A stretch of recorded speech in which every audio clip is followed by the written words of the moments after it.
you were a coach on the front lines with this tool called Real Strengths for many, many years.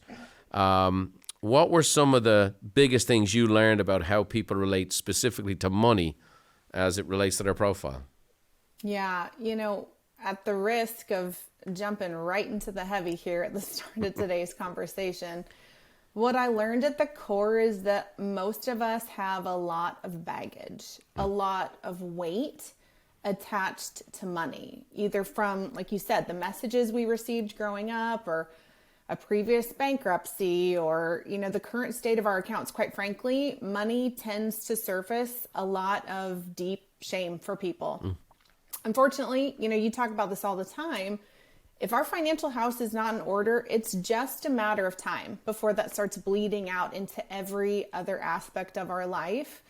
And, money is probably the single hardest topic for most people to talk about on a coaching session. What I know, though, is the only way to eradicate that shame, to drop that weight, to truly experience the financial freedom that we work towards here in coaching, is to talk about it.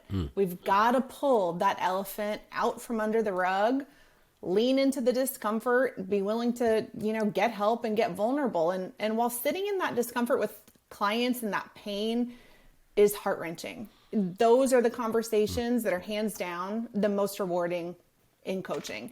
Partnering with them to take control of their finances, knowing that's going to completely change the trajectory of their life. Nothing compares to that mom telling me on a coaching session that the financial plan we built together helped her pay off the $300,000 in medical bills from her daughter's successful cancer treatment.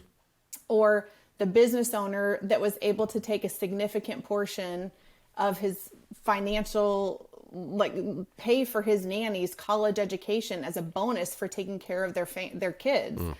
Those are the stories that fuel today's discussion, because I know that if we can use their income to fuel their version of the good life, everybody listening today can work towards that same payoff. And it's all about the backgrounds, right? I mean, you might have been raised by a spender and a saver.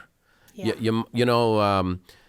For me, we all have these records, right? My mother, at the end of our meals, and again, you talk about food insecurity, our mother was like, think of the starving children in Africa. That was a very Irish thing to say.